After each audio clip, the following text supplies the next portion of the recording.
नमस्कार दोस्तों, आप सभी का बहुत बहुत स्वागत है हमारे इस YouTube channel total learning inter पे। तो दोस्तों आज हम लोग बिहार बोर्ड के लिए क्लास 12 के लिए मोस्ट इंपॉर्टेंट चैप्टर फर्स्ट को आज हम लोग करने वाले हैं, जिसका नाम है स्थिर वैद्युतिकी और अंग्रेजी में इसको हम लोग कहते हैं इलेक्ट्रोस्टैटिक्स। दोस्तों इससे आपके बिहार बोर्ड के एग्जाम में 15 से 20 क्वेश्चन इस चैप्टर से पूछा जाता है। तो इस चैप्टर को आप लोग हमारे साथ बहुत ही अच्छे तरीके से आसान भाषा में समझ सकते हैं और साथ ही दोस्तों आपको नोट्स बनाने में किसी भी तरह का दिक्कत नहीं होगा। आप लोग यदि इस नोट्स को पढ़ते हो तो आसानी से कहता हूं 400 प्लस नंबर ला सकते हो। तो चलिए दोस्तों हम लोग इस वीडियो को शुरू करते हैं और शुरू करने से पहले आप सभी से एक रिक्वेस्ट है, यदि आप हमारे इस चैनल पर नए हैं, पहली बार है, तो इस चैनल को सब्सक्राइब करिए, साथ ही बेल आइकन को ऑल कर लीजिए। तो दोस्तों आज हम लोग पढ़ रहे हैं, देख सकते हैं आप सभी लोग स्थिर वैद्युतिकी। तो आखिरकार स्थिर वैद्युतिकी होता क्या है? तो यहाँ पर देख सकते हैं भौतिक की वह शाखा जिसके अंतर्गत हम आवेश के बारे में या उससे उत्पन्न प्रभाव के बारे में अध्ययन करते हैं, तो उसे हम लोग क्या कहते हैं?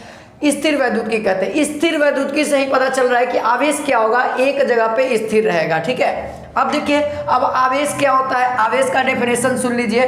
देखिए आवेश कहता है विद्युत आवेश किसी वस्तु का वह मूल गुण है जिससे हम विद्युतीय बल को उत्पन्न होता है। ठीक है, क्या होता है? विद्युतीय बल उत्पन्न होता है आवेश के जरिए। ठीक है, अब देखिए आवेश के प्रकार, आवेश कितने प्रकार के होते हैं आपके एग्जाम में पूछ देता है ऑब्जेक्टिव में, क्योंकि आपको पता है 50% से ज्यादा आपका ऑब्जेक्टिव हो चुका है। यहाँ पे कहता है कि पहला ऋण आवेश, दूसरा धन आवेश होता है। अब कुछ नोट्स हैं जो कि आपके न्यूमेरिकल के लिए बहुत ही ज्यादा इंपॉर्टेंट है और ऑब्जेक्टिव के लिए बहुत ही ज्यादा इंपॉर्टेंट है। देखिए आवेश को छोटकी क्यू या बड़की क्यू से सूचित करते हैं, ये आपको मालूम होना चाहिए। आवेश की संकल्पना सबसे पहले थेल्स ने दिया था और बाद में विलियम गिलबर्ट नामक वैज्ञानिक ने दिया। ठीक है, याद रखिएगा, सबसे पहले थेल्स ने और बाद में विलियम गिलबर्ट ने।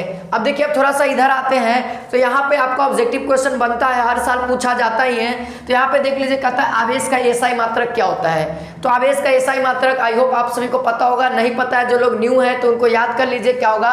कूलम होता है। ठीक है, अब देख लीजिए आवेश का सीजीएस मात्रक भी पूछता है आपके एग्जाम में। तो सीजीएस मात्रक क्या होता है जी? तो होता है स्टेट कूलम या ईएसयू भी रहेगा या आपका फ्रैंकलिन रहेगा। ईएसयू का मतलब इलेक्ट्रोस्टैटिक्स यूनिट। ठीक है, ये उसका फुल फॉर्म होता है, शॉर्ट में हम लोग ईएसयू कहते हैं। अब देखिए जो आपका एग्जाम में हर बार पूछता है, प्रीवियस ईयर क्वेश्चन उठा लो, कहता है एक कूलम में कितना स्टेट कूलम या एक कूलम में कितना ईएसयू या एक कूलम में कितना फ्रैंकलिन होता है। फ्रैंकलिन क्यों नाम पड़ा मालूम है? क्योंकि बेंजामिन फ्रैंकलिन कहते हैं विद्युत धारा की खोज किए थे, और विद्युत धारा क्या होता है? आवेश के कारण ही उत्पन्न होता है, ये तो पता है। इसीलिए उनका लास्ट वाला को क्या किया गया है?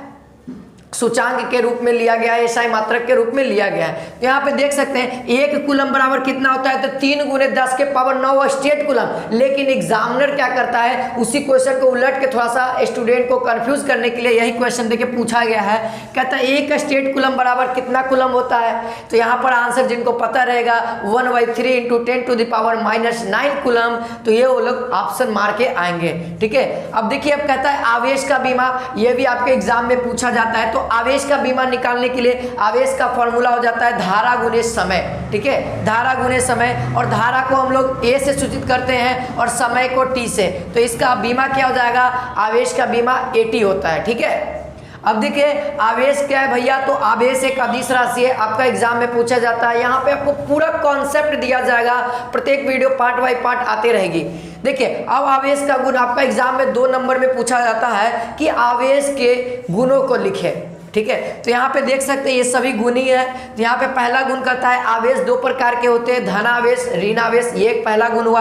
दूसरा गुण होता है कि सजातीय आवेश एक दूसरे को क्या करता है? विकर्षित करता है। यानी कि ये मान लीजिए एक आवेश है, ये मान लीजिए एक आवेश है, यदि ये भी पॉजिटिव है, ये भी पॉजिटिव है, तो ये क्या करेगा? एक दूसरे को दूर करेगा। ठीक है, यानी कि वही प्रतिकर्षित करता है। और वही कहे विजातीय आवेश एक दूसरे को क्या करता है? आकर्षित करता है। मान लीजिए ये प्लस है और ये माइनस आवेश है, तो ये दोनों क्या करेगा? एक दूसरे को अट्रैक्ट करेगा, आकर्षित करेगा। ठीक है, तो वही मैंने लिखा है, ये भी गुण है आपका।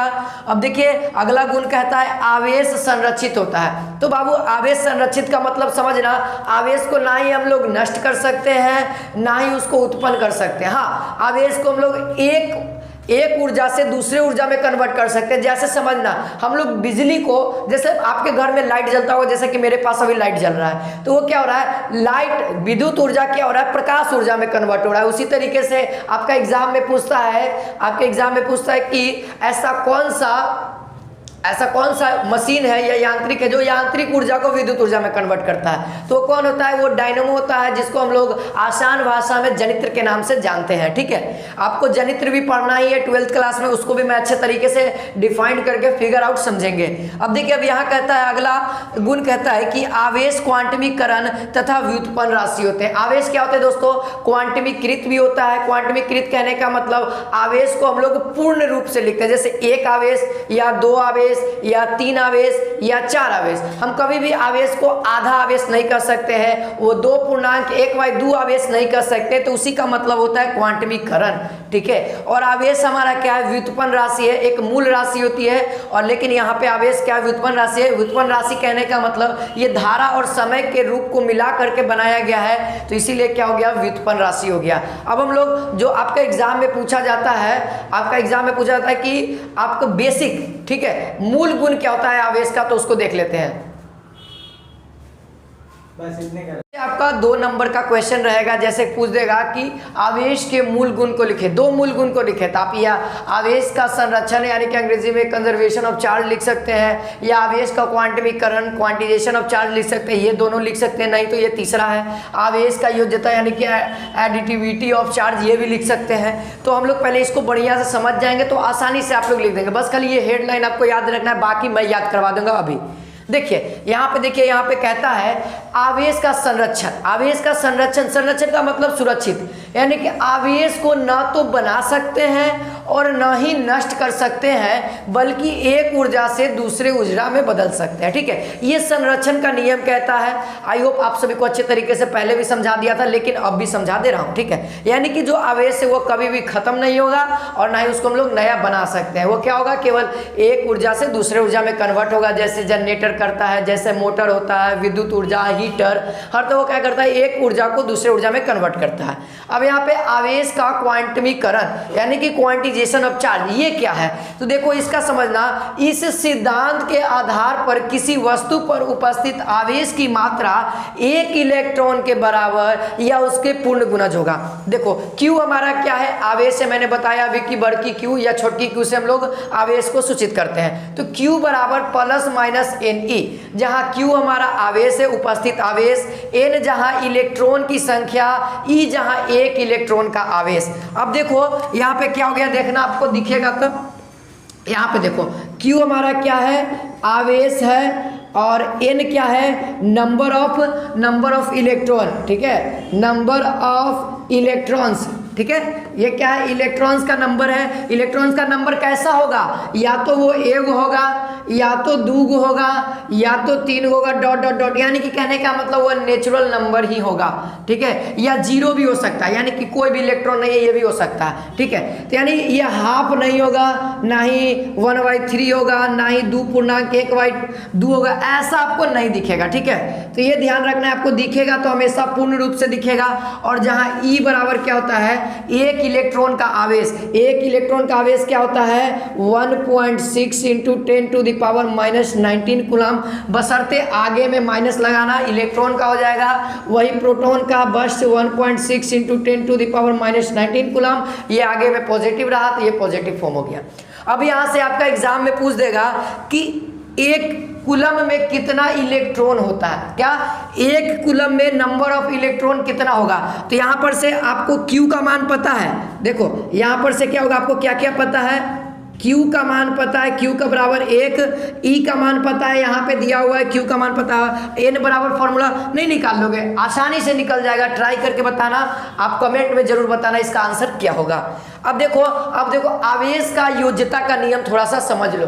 आवेश का योज्यता का नियम कहता है कि इस सिद्धांत के अनुसार आवेश को बीजगणितीय विधि द्वारा जोड़ सकते हैं या तो घटा सकते हैं। बीजगणितीय विधि क्या होता है, तो आपको यानी कि सिंपली अगर 2 आवेश दिया हुआ है, यहाँ पे क्या है, 2 कूलम है, और यहाँ पे प्लस है 2 कूलम। तो यहाँ पे इसको क्या करेंगे, सिंपली जैसे जोड़ करते हैं उसी तरीके 2 2 4, तो यहाँ पे कितना हो जाएगा 4 कूलम। वही यदि घटाने के लिए कहता तो 2 में से 2 कूलम जाएगा, कितना कूलम, यानी कि 0 कूलम। तो इस तरीके से आसानी से हम लोग इस नियम के द्वारा आवेश को जोड़ सकते हैं, घटा सकते हैं। ये नियम कब आपको काम आएगा, जब आप लोग न्यूमेरिकल बनाओगे तो आसानी से आपको कूलम को जोड़ने के लिए भी आएगा, घटाने के लिए भी आएगा। तो आप लोग इस फॉर्मूला को अप्लाई कर सकते हो। ये आपका एग्जाम में 2 नंबर में पूछेगा ही पूछेगा।